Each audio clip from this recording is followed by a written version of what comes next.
Hi, this is Jason Spengler, the SanteeSwapper, here on Scouting Hot Finds Live. Well, this is the show that I've been waiting to put on. I'm going to be talking about my involvement with the Fabelmans, my small part. But if you're involved in scouting and if you've been to see the movie or seen the trailer, you will know that Steven Spielberg, the Eagle Scout, made this sort of autobiographical, maybe a little bit of fiction mixed in movie about him growing up in Phoenix, Arizona, that area back in the late 50s and 60s. And it really was a cool experience. And tonight, I'm just going to share all the details of my involvement and tell you a little bit more about the uniforms, which uniforms they chose, just all kinds of good stuff. I've got some videos I'll include as well. But who am I? I'm Jason Spengler. I'm a scouting memorabilia collector and active scouter in Charlotte, North Carolina. I have a warehouse here that I'm filming from, and this is where I run my business out of.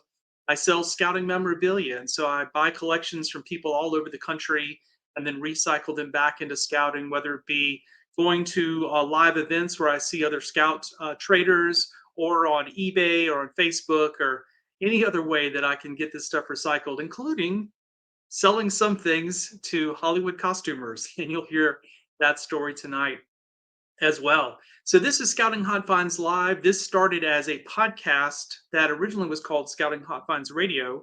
In fact, you can still listen to this in podcast form on any of your podcast catchers.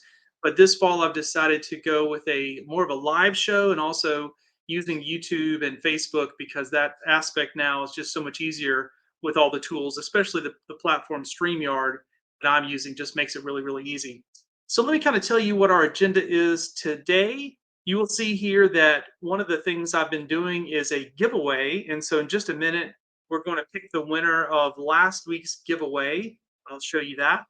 Then I have a collection unboxing. This is one of the things that I include in every episode of Scouting Hot Finds Live, just kind of me buying a collection from someone and unboxing it and kind of talking about what I find. And then we're going to get into the complete story. I literally will not leave out any details from my involvement in sourcing the uniforms for Steven Spielberg's movie, The Fabelmans. So that will be a lot of fun. All right, so for the giveaway, let me show you what last week's giveaway was. So I have this little coin set. So if you watched last week's episode, you'll know that I had recently gone to Pennsylvania and purchased several collections. Actually, I went to Virginia, but people drove down from Pennsylvania to meet me. And one of the things I got in there was this Jamboree coin set from 1973. So about 50 years old. And I already had extras of this. So I was like, this would be perfect thing for a giveaway. So that's what we decided to do. So let me take you to King Sumo, and we will go ahead and figure out who is going to be the winner of this drawing. So, all right, here you can see King Sumo. I'm just going to click real fast, ready to award, and we will see who we get. All right, and so slackerrant@yahoo.com is the winner. So I will go ahead and reach out to that individual via email, and I'll say, hey, you're the winner. So far, I haven't had anyone who didn't respond, and I will get this one on its way. We've had several winners now, some from California, New York, and I believe most recently from Illinois, if I'm not mistaken.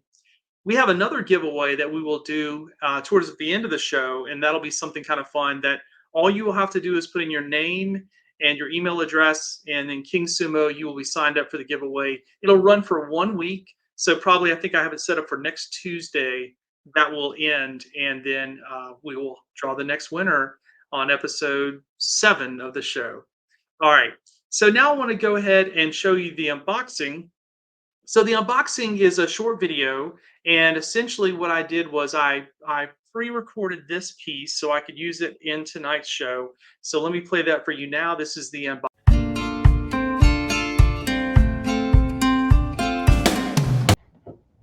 Hey, Jason Spengler here, the SanteeSwapper, back with another unboxing. This collection came to me from Georgia, and unlike many of the collections I get, this one's actually a little more modern. It's like 1980s type stuff, maybe a little bit of 90s. It's a small collection, but I always want to open these boxes and show you guys what I've got. So let me pop this one open. I'll use a Boy Scout buck knife here to slice this one open. I actually got this collection in before I went to camp. It was one of those that I didn't get a chance to open, so I'm just now kind of getting around to it. So let's pop this open and see what we've got. bag of patches here, and some more patches, and neckerchief, and a couple of shirts, and some good old skill awards. I'll set that to the side. So as I mentioned, this is kind of a 1980s era shirt, although this is a cloth back. That's an older Egwatawa D patch. This is the lodge in Atlanta, Georgia. And so this is definitely the one from the early 70s. It's pre-fleur-de-lis. And the patch here says 1978. So I think this patch is a little bit younger than this. Interestingly, this one has the Scout BSA logo. This was during that time in the 70s where the Scouts maybe were walking a little bit away from branding themselves as the Boy Scouts of America. Some people say there was a flirtation with merging with the Girl Scouts during that time when both of those organizations saw plummeting numbers. As we know, that was only the beginning of things to come because the numbers were even down much further from them. A couple of things on here. We do. It's always good to get the troop number. So again, Atlanta Area Council. That's going to be Egwatawa D. We saw it's Troop 172, and we have a Star Scout uniform. I can take this ordeal sash and try to get these stains out of it, get it kind of freshened up and back in service. Then we have here the guy's merit badge sash. You can see there, this is a pretty modern merit badge sash. I mean, I think basically, yeah, I earned, except for electricity, I earned all those merit badges in the 1980s myself. Got a Cub Scout uniform here. I don't know if this one is anything. Troop 172. Okay, this is cool. So this is a troop neckerchief, which I think is kind of neat because, you know, troop neckerchiefs they're maybe not highly collectible, but then again, if it's your council, a troop neckerchief in a way is something that's kind of hard to get because most people, they only get one and they really don't want to give it up. So, you know, maybe from your council, getting troop neckerchiefs is kind of a hard thing to do. This one gets people all the time. This patch was made for the 50th anniversary of Camp Bird Adams, and it is a felt silkscreen, but it is not from 1926. So that gets people every time. Then we have some other patches in here. Nothing too exciting. Probably going to be some Atlanta event patches, and then things like position patches from the 1980s, like patrol leader, things you would kind of imagine. Let's see what this guy is. It's a little different. Oh yeah, Spring Powwow. So this is an Egwatawa D event patch. Kind of a nice looking one. I see a belt buckle over here and a medal. Let me reach in and grab those out. Might be interesting to us. So this is a Burt Adams Council, or Burt Adams Atlanta Area Council belt buckle. So I have not seen very many of those. A camp belt buckle, and it has here, definitely somebody can still use this. And then you might imagine that if someone's going to have a historic trail medal, that this one's from Stone Mountain, which of course is there outside of Atlanta. So a couple other event patches here, and as you might expect, oh, here's a couple more patches here. So this one's probably the best patch in here is Etchacani Lodge. Again, this is a pre-fleur-de-lis flap, so it doesn't have a BSA or an FDL on it. And this is the lodge headquartered in Macon, Georgia. So it's a different council than the Atlanta Council. And then we have a couple of mint condition Atlanta Council area patches here. I believe, I could be this wrong, I think Central Georgia might be Etchacani. I could be wrong about that. I don't have that all memorized. Nothing else to speak of in here. So that's the end of this unboxing. Just a real simple collection. Again, 1980s, right there out of Atlanta, so not too far from me. But I'm always glad to recycle these things. I can tell you what will happen to this uniform. With all of my Cub Scout uniforms, what I have done is I put them in a box. And I've already done this once, and I'll do it again. I have a contact here in my local council, and I donate all of the Cub Scout uniforms so that they perhaps could be used by scouts who maybe couldn't afford to buy a brand new uniform shirt. Since the blue has never, it's always been a blue shirt for Cub Scouts, once official, always official, then hopefully someone can still use this uniform. Maybe, maybe not, but that's kind of what I'm going to do. So, Jason Spangler, the SanteeSwapper, appreciate you watching this video. Check out my website, scoutpatchcollectors.com. There you can find everything I'm doing in the hobby, my podcast, other videos, my newsletter. Thanks very much for watching this video.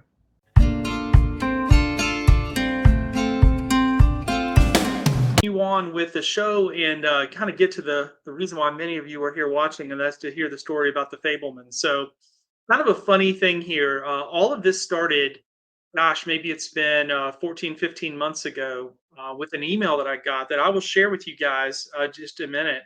I think maybe a better introduction is if I could kind of go back in time and take you back to the very first part of June in 2021 when I was really getting everything together for this opportunity. And what I did at the time, I tend to do a lot of pictures and videos and stuff. I actually filmed a video, and it's about a little over 6 minutes long. And I filmed this video while I was preparing to send off the items to Hollywood, to the costumer. And in that video, it kind of introduces the story. Plus, you kind of get to see a little of the flavor of what I was up to. So I think in a way that's a better introduction rather than me just launching into it now. So hate to put you back to another pre-recorded video, but I want to show you this one. And the interesting thing about this video is that this video has only been seen 3 times. So this video originally was for my Hot Finds Insiders, my Patreon group. And at the time, I had different levels in Patreon. And there was one level, highest level, that had a perk that was called Inside the Warehouse. And so I made this video for that Inside the Warehouse piece, but I only had a couple of guys who were subscribed to Patreon at that time at that level. And so they had the opportunity to see it, but literally like 2 people had the opportunity to see this video. So let me see if I can pull it up now. Here we go. All right. Enjoy. This will be a lot of fun.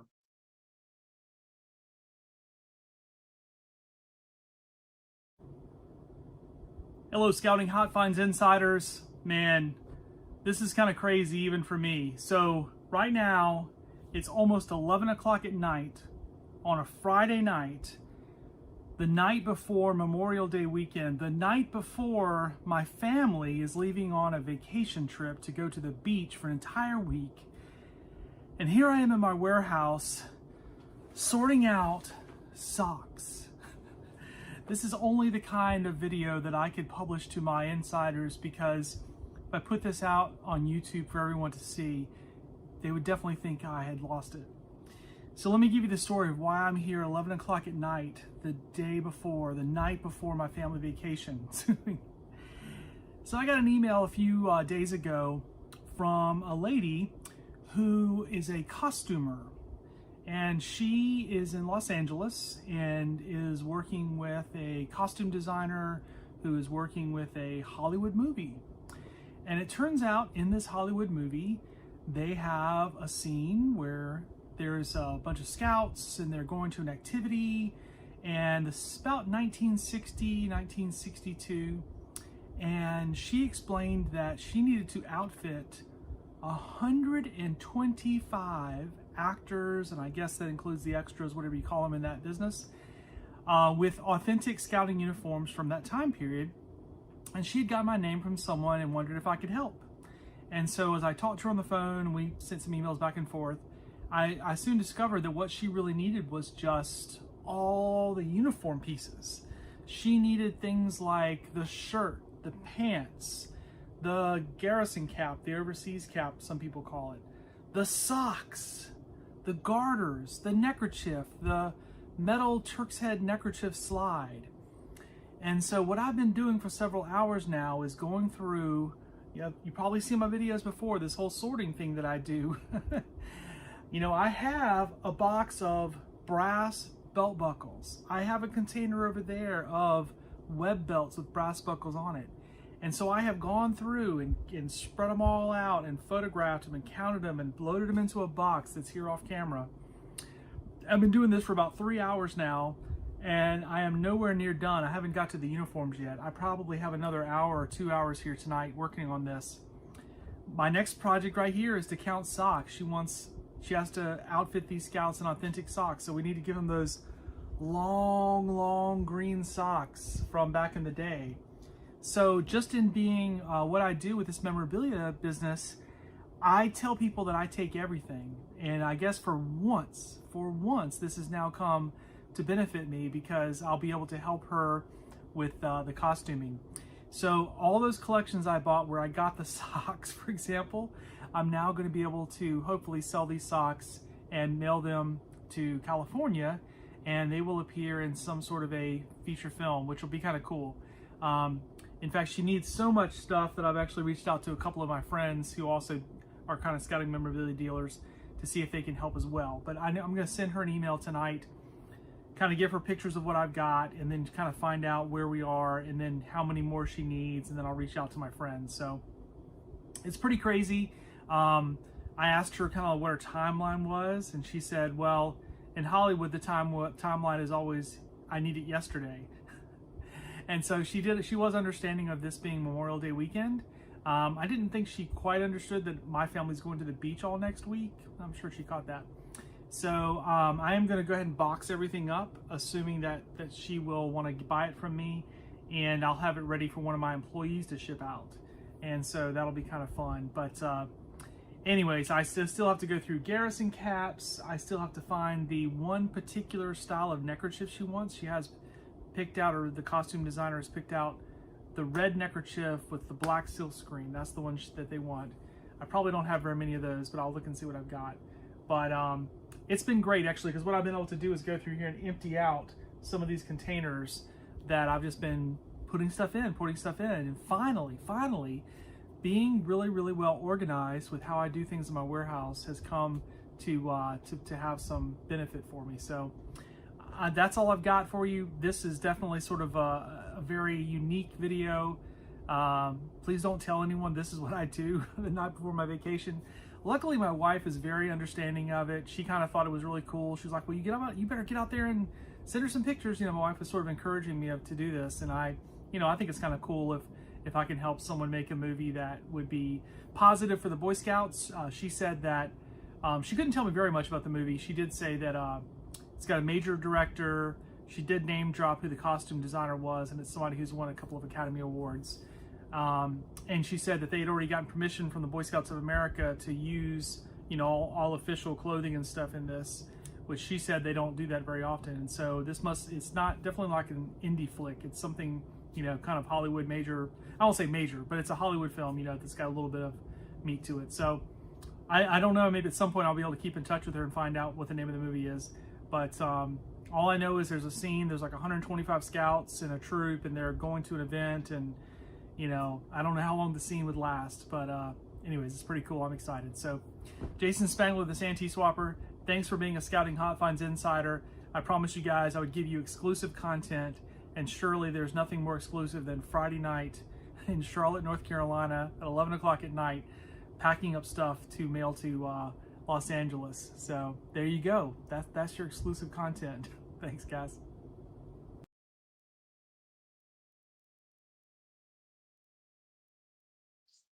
I still get a little tickled just seeing myself there behind a mountain of socks. I think I was going for kind of like what looks pretty, redonkulous, and that was the most redonkulous thing I could think of. So I'd like to share a lot more details now. And so a little bit of a spoiler alert, I sort of feel guilty I have to do that.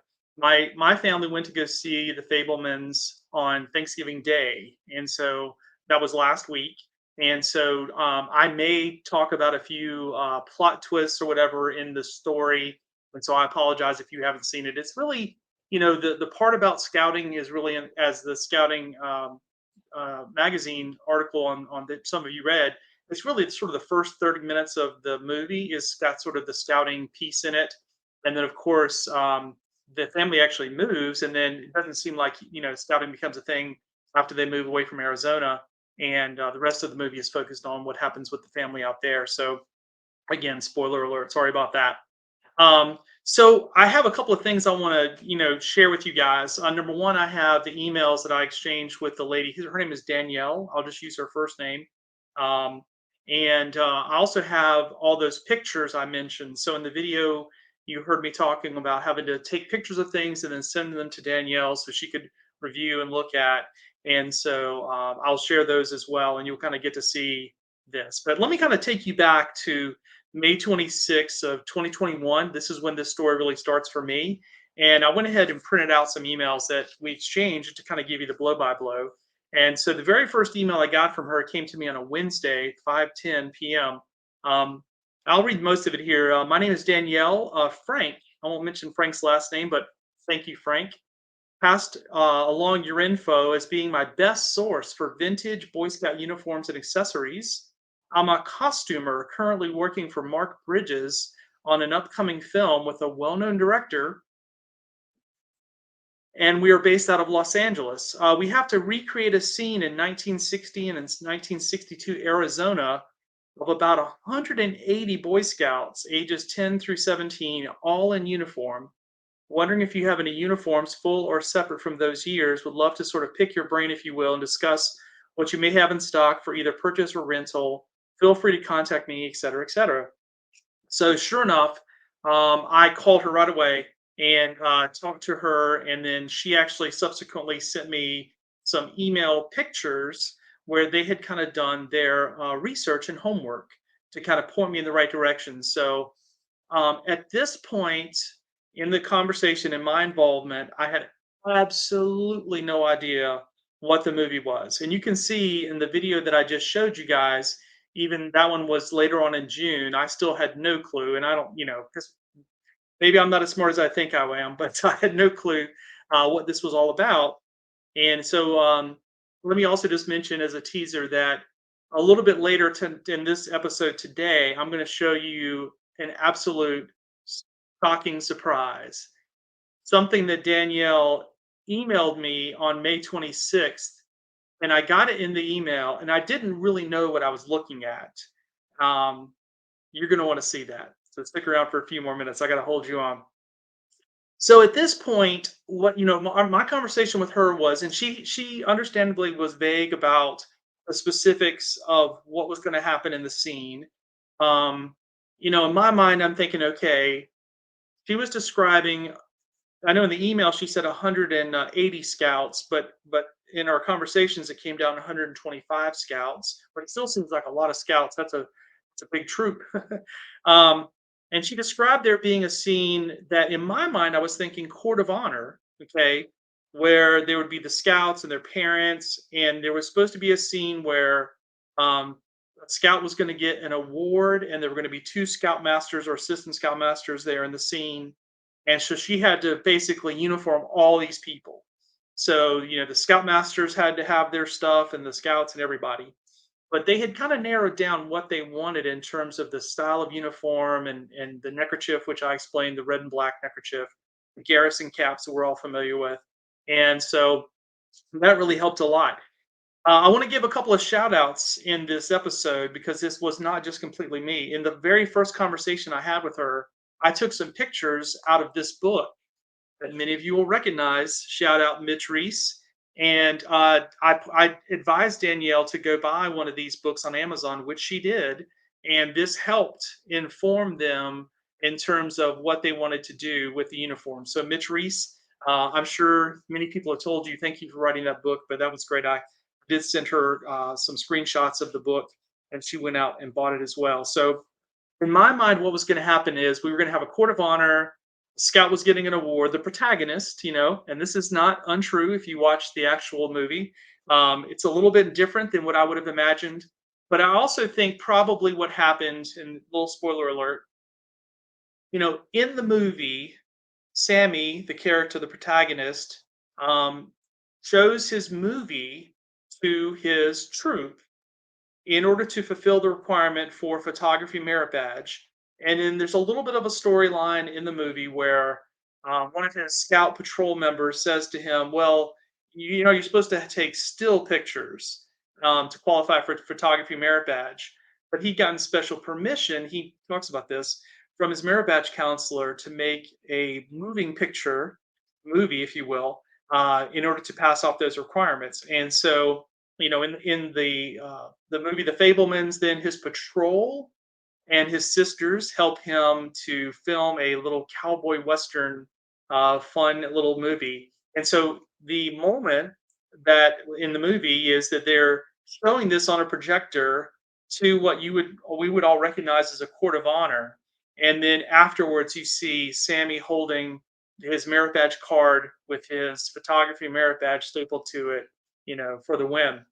There is a scene later in the movie where he has then gone on to do another much larger production with his same cast of uh, patrol members and other scout troop members, many more kids. And that movie is also shown in a court of honor type setting. And that's the time when as a movie watcher, where I sort of caught more of the background of the people. So, for example, in that scene, I think it's the scene where I do hear an assistant scoutmaster say something to Sammy, good job, whatever, and I sort of say, oh, there's my, there's the hat that I sent out to Hollywood. There's the uniform. A few other scouts. I saw a scout wearing a first class badge. That was pretty cool to see. Um, and the picture that I have seen, I don't know if I can really show this to you guys. I'll try. Sometimes I get thinking I can pull things off. Let me show you this picture.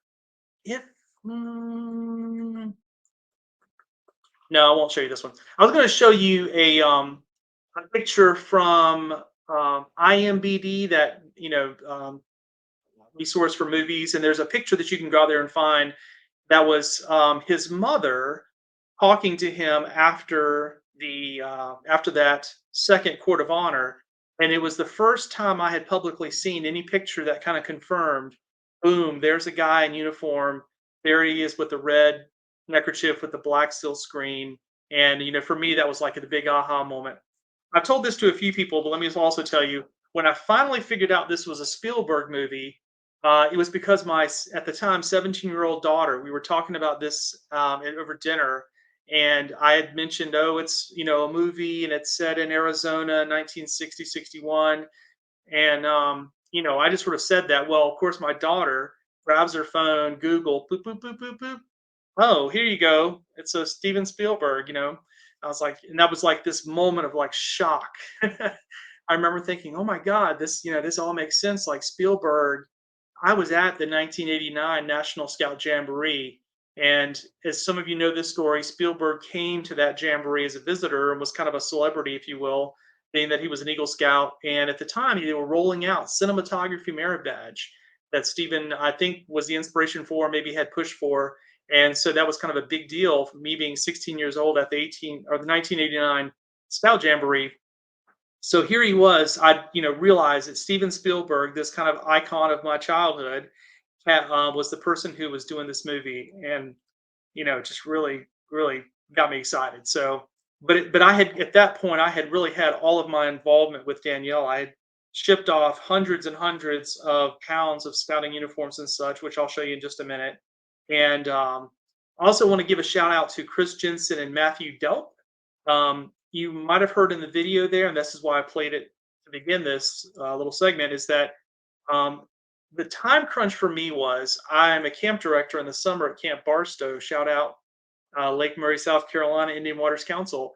And not only was my family going on vacation for a whole week right after Danielle messaged me, then I was going to go play camp director for the entire summer and be gone. So everything that had to happen with me supplying these uniforms had to happen in a very, very short window of time. And so, especially the shirts and some of the other things, I sort of went through my entire inventory, and I did try to put out there on my Hot Funds email newsletter that I needed help with this situation. And some people did reach out to me, but I was in the middle, literally, of going to camp, and so the only people I really was able to connect with and send stuff in were from Chris Jensen. He sent some larger size shirts, and I don't remember exactly what Matthew Delk gave me, but I do want to just mention them as well. This wasn't just me supplying 100% of what they found. So a couple of other things in our messages back and forth, and I will show you the pictures of the items that I sent her. Again, they really were looking for the complete uniform, and so they wanted the shirt, the belts, the garrison caps, the neckerchief slides, the whole thing, and I'll show you all of that as well. In looking back through, she mentioned the troop number, and so at the time, this was in June, they were looking at Troop 294 as being the troop number on the uniforms. And I was having a hard time piecing that together. I mean, how, even for someone like me who has a ridiculous amount of scouting memorabilia, to find lots of twos, lots of nines, lots of fours, that was a hard thing to do.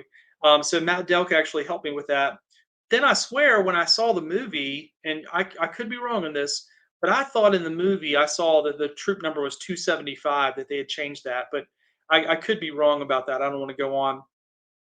She did mention, you all might find this kind of interesting. This is inside baseball here. That in the movie, you'll notice that they have Phoenix, Arizona community and state strip on their shirt. And he noted here that they were going to send into she was asking if I had any. And I told her that it was very random. It would be hard to get her a stack of those. And so they were actually going to get those made. And so, to my knowledge, I don't know if they ended up getting troop numbers made, but I do know that they ended up getting the Phoenix, Arizona strip was probably a reproduced item, which, it's Hollywood. So, oh well, that's all good. The other kind of interesting thing in going back through her notes is I sent her a lot of troll patches. And in the movie, when I saw Sammy Fabelman, I was like, oh, he was in the Cobra Patrol. Because he has the famous, we would all recognize the patrol patch with the snake on it. She refers to it in her emails, though, as a rattlesnake. And so that actually makes more sense because one of the things that they do in the movie is they go out in the Arizona desert, they hunt scorpions. And so I'm like, okay, well, yeah, if you live in the Southwest or Texas, wherever, you're not going to call that the Cobra Patrol. You're going to say that's the Rattlesnake Patrol. And so it was the Rattlesnake Patrol that Sammy was in. So I thought I would point that out. And then one last thing that I think is kind of interesting is in the emails back and forth, she would send me shipping labels. And so because this was like you got to mail it to here, send it out. And she one of these times she had to kind of request to get a shipping label sent to me so I could put it on the box and send it out. And in one of the CCs, I didn't notice this, never caught it, but in July, she CC'd an email. One of the emails actually has the word Fabelmans in it. And Fabelman Costumes is in the email address. And I didn't know, that's who it was. And I didn't know the name of the movie, but there was a little bit of a hint in July of 2021 that, indeed, that was the name of the movie. But I didn't know. And obviously, it didn't occur to me that's what was going on. So let me see if I can show you all some of the pictures now of. All right, let's see if this works for us. Yeah, here we are. So I'll just scroll through these pictures, and I'm almost sure these are the same pictures I took that night of the videos. And you can see that here I had just an abundance of all kinds of stuff. So web belts. Oh my gosh, web belts. These are belts without belt buckles, and then of course all kinds of belt buckles. And again, at the time, I was led to believe she needed to outfit 125's actors. Of course, in the movie, there's no way there's not 125 actors portrayed, but you never know. It's all creative license, right? So they probably were just being very, very prepared. But in this case, again, this is what I jokingly talk about recycling scouting memorabilia. Every one of these Turk's Head neckerchief slides, y'all, I got from somebody's collection. Some random scouter somewhere in the world sold me their little tiny Boy Scout collection. And when I laid them all out, sure enough, I had 125 of these metal Turk Head slides. And if you look at the picture in the Fablemans, obviously every one of those boys is wearing one of these 125 slides is around their neck. So, that's pretty cool. Then we also made sure that they wanted garters. Now, this was kind of interesting. Those of you who are maybe purists, you'll know that they have red garters back in the day were for, I believe, explorers, but they preferred the red color. And so they went with that instead of the green. The green didn't look as good. Had a whole bunch of garters to send her. This is 67 pairs, by the way, not just 67 individual ones. A lot of garters. And then socks. So you saw the socks when I had them all stacked up there. Lots and lots of socks. And so that's good stuff there. Lots of socks. Keep going. I mean, this is hard to believe. I had 151 of these Garrison caps. 151. I think I had just recently bought a bunch from another dealer because these are actually really popular for collector, or not for collectors, but for younger scouts. I ended up having to go through, and she didn't want all 151, but she needed the larger sizes, obviously. And so, but again, I'm showing you this because you can see the exact same design that you see here is what those boys are wearing in the movie. So that whole red piping, they liked they wanted the pants that had the red piping, and they wanted this version of the hat that had the red piping, which does look pretty good. I can't disagree with that. All right, so then send her just a different selection of shirts here. So in this case, I was doing it by type. So 8 of this style, 23 of this style. And again, what they were looking for was they wanted that pleat. So if you look and see here, let me see if I can make this a little bit bigger for you. Yeah. So they were looking for that pleated shirt. And so I think in the movie, some of the guys have long sleeve, maybe some have short sleeve. Of course, they're out in Arizona, so probably short sleeves better. But that was real key. They wanted the one with the pleat. And with that style, Boy Scouts of America, some of the strips I sold her as well, just that strip by itself. And I had 33 of these long sleeve shirts. And then again, this is the pants. I mentioned the red piping. That was the one thing they really liked this look with the red piping and that little button down piece there. And so in this pile, she got 40 pairs of pants from me. Then I had 23 of this, which is a different material, but same with the red piping. And then here's the neckerchiefs. You heard me reference the neckerchiefs earlier. So they had already picked this out, that this was the neckerchief they wanted. Now, I'm going to get to this in a second. I don't know if any of this was influenced by Steven Spielberg. I don't have any knowledge that this was the neckerchief that his troop actually wore, or if this was just them wanting to think that red and black looked good with the rest of the uniform. I have no way of knowing that. Actually, I'm hoping to interview her for a show, and I'll be able to kind of tell you guys what was going on. It is kind of interesting to me now. This red and black is kind of ubiquitous in scouting. They probably still they don't make that exact same one now, anyways, but something kind of similar. But now, to me, anyways, that'll be known as the Fabelmans neckerchief. At least that's what I would kind of think. So, all right, I told you guys that I would have a few little Easter eggs for you. So let me just kind of go and bring that up. I say Easter eggs, these are kind of cool things. So here's what happened this morning. Again, I'll just recount this for you.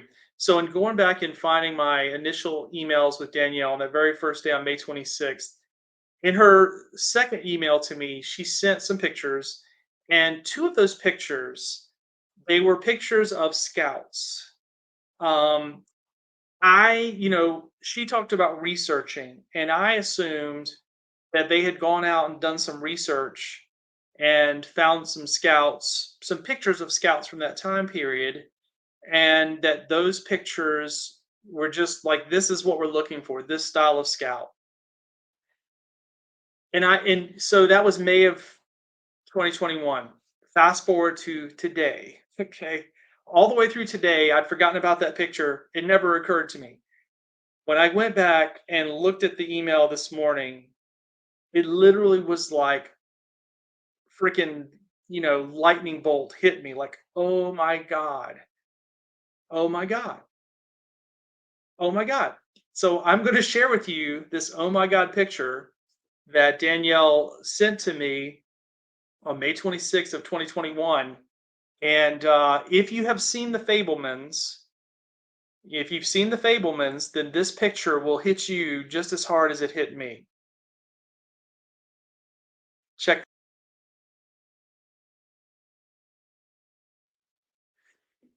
One of the pictures she sent me, when I saw that this morning, I was so flabbergasted, because I told you guys that at the time, I had no clue who this movie was about. But I'll be doggone, if you look at that, that's Steven Spielberg. That's a young Steven Spielberg, probably 14 years old, behind his camera, with 2 of the scouts in his troop standing next to him.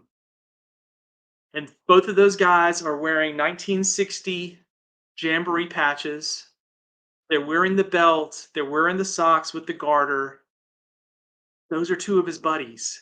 And the reason why I say this has got to be Spielberg, and maybe I'm making all this up, but if you watched the movie Fabelmans, they really kind of played up this thing about the camera and how it was kind of a big deal that he'd gotten the camera from his dad and they'd upgraded his camera. And, when I saw this picture in May of 2021, I had no idea this was about movie making. And that's the whole plot line with the involvement of the scouts is movie making. But there is frickin' Steven Spielberg. I'm sure of it. And there's those two older scouts who probably were in his scene. So just absolutely blew me away when I saw that picture this morning. Literally, my heart leapt. I called my wife, and she said, "Is everything okay?" Because I was, calling her at an odd time, and I said, "You're not going to believe this," but she had sent me a picture of Steven Spielberg when he was a scout making this movie, and I never knew it the whole time, and I just couldn't believe it. I just couldn't believe it. She sent me a second picture, which I'll also share with you all now. And again, this one, if you watch the movie, this picture also jumps out at me as well. This is the second picture she shared with me. And at the time, I'm just like, oh, these are kind of the uniforms she's looking for. Now, again, I will say, if you have watched the Fabelmans, okay, look at that dad. I'm not saying it's a dead ringer, and I'm sorry didn't research the name of the actor. I should probably have done that. But good God, it is awfully close to see the look of the dad with the glasses and the car. I thought the cars were also really interesting in the Fablemans, and that car kind of looks like one of the cars in the movie. And then, so to me, this is a picture of the guys who are, about to go out and do something, whether it's a camping trip or patrol meeting or whatever. And there they are with their uniforms, kind of posing in front of their house there in Arizona. And if you kind of zoom in, she sent me a zoom in of it as well. Again, she was kind of focusing on like, there's the socks with the garters, which they bought. There's a neckerchief. I mean, now we can actually see a neckerchief. Hell, that might be a red and black neckerchief. I can't tell in this video or not if it is red and black, but certainly could have been. And then you can see the numbers there, which again, I think that the numbers in this could be 284, 294.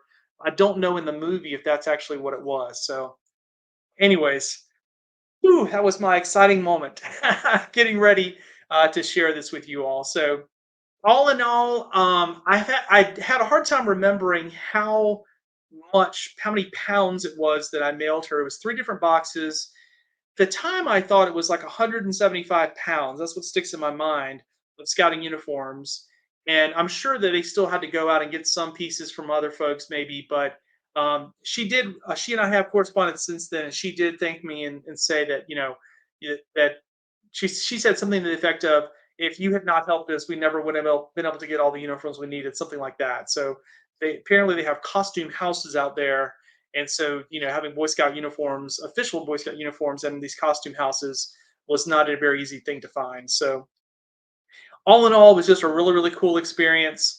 I've already shared this story, but when the trailer came out, probably a month or so ago, maybe it's been a little bit longer.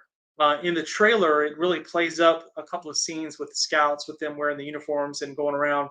And literally, I was like, it was funny. I watched it at my house. My wife told me that the trailer, or maybe my daughter had seen it or something. Somebody told me, so I sat at the computer and watched it. And literally, I just cried like a baby when I saw those uniforms, because I guess it was anticipation, but also just like hope, I guess, hope that the scouting piece would remain in the movie, that would be a part of the movie. And I'm sure that there was a lot of artistic license and stuff. I actually wonder if there's probably a lot more footage they shot with the guys in the uniforms, because the way it was described to me, you think about, in the movie they really just play up the scene of him showing the film to his troop, and then it sort of cuts away. And I'm wondering if they sort of shot, the scene of him getting the photography merit badge handed to him, the Scoutmasters, because that's really the scene she had described to me, was a scout receiving an award from a couple of Scoutmasters. And so that's where I was kind of picturing in my mind what I'd see. But um, irregardless, if you've seen the movie, you'll know that in the Fablemans, the portrayal of the Scouts is very, very positive. I know when I mentioned, even over a year ago, I mentioned helping a Hollywood movie source uniforms. Some people kind of replied back bitterly that, well, don't do that because they're not going to put a positive spin on the Scouts or will be derogatory or whatever. But again, I would say, having seen the movie, there's nothing negative in the movie in the portrayal of the Scouts. Everything's positive. It really is sort of amazing, and I love the fact that it's his patrol that helps him make his first movie. And really, as the movie sort of explains, if not for the photography merit badge, would that have given him the opportunity to really explore this passion of his of making movies? And it's a wonderful thing about scouting in general. If we think about merit badges, and again, I'm a summer camp director. We keep 61 merit badges at my summer camp. This idea that that the merit badge program introduces scouts to potential vocations. I mean, a lot of the merit badges, right? Isn't that like the final requirement? Discuss with your counselor 3 different career opportunities that have to do with XYZ merit badge. And so, this is a great example of how this opportunity to make these films was so impressionable on a young Steven Spielberg that it helped encourage him and give him this dream that, again, is a plot line in the movie, right? In the movie, his mother is the artist who fuels his dream and wants him to pursue this, and his father is more of the mechanical, straightforward guy who kind of thinks that all the movie making is, sort of a hobby that he will eventually grow out of. So, anyways, it's a great testament, I think, to the idea of what a merit badge can do, kind of introducing a young, impressionable person to a possible career that they could then explore. And it's a great example of that. The movie is wonderful. I've seen some people say online that it's a little bit long, whatever. It is mostly focused on the family dynamics, some really interesting family dynamics that are played up there between the mom and the father, and how that plays out. But it's a good movie. It really is. We saw it on Thanksgiving Day, and I really encourage everyone to go see it. The Fabelmans is definitely a hit. As I mentioned, I have been in email contact with Danielle, and the only thing she told me was she has, of course, signed a non-disclosure agreement, and so there's certain things she can't talk about when it comes to the movie. But I'm hoping that she will allow me to video interview her, and I could have her on a future episode of Scouting Hot Finds Live. So, if you have other questions, I'll be happy to pose them to her. I don't see anything in here. Nope. I was looking in the chats to see if there's any specific questions. I don't see anything. So let me go ahead and tell you guys about the next giveaway. I want to end the show with a giveaway. That's kind of what we've been doing here. So this is our giveaway for Scouting Hot Finds episode 6. We're going to give away this plate, which I got recently in a collection. And again, what I try to do with these giveaways is I have a lot of things I get in scouting memorabilia collections that I buy, and not all of them are things that I want to keep or never necessarily want to post for sale. But this plate is kind of cool because if someone was a Scoutmaster, I think any Scoutmaster really would kind of appreciate this plate. So it's a collector's plate. Came out in 1990. It's got the information here. So we got the little hanger built in so you can hang it up on your wall. But this is from the artist that many of you know, Joseph Cesare, and it's from a limited edition collector's plate. And so this one is titled The Scoutmaster. And of course, this is more that, tan uniform, the one that we would all sort of remember with the red loops from that time period. So here's the deal. This is a King Sumo giveaway. It's absolutely free to put your name in. Got the link for you there, scoutpatchcollectors.com/prize. Go to that website, enter in your name and your email address, and you will be entered to win. This runs for 1 week, and then when the week is over, we will draw the winner on our next episode. So again, this is episode 6 of this show. It's also, I forget which episode of the podcast it is. I've been building on ever since I got over 100. We're still going to go and go. Thank you very much for watching the show. This was a fun one. I wanted to wait to do this piece about the Fabelmans until I had seen the movie. Maybe because I wanted to make sure that the uniforms and everything that I had said, maybe they changed the neckerchief color, or they could, creative license had done something differently. But having seen the uniforms, I can definitely see the items that I showed you in those pictures jump out on the screen, and that was really cool. So I wanted to kind of wait until I saw that. So thanks very much. Scouting Hot Finds Live, Jason Spangler, the SanteeSwapper.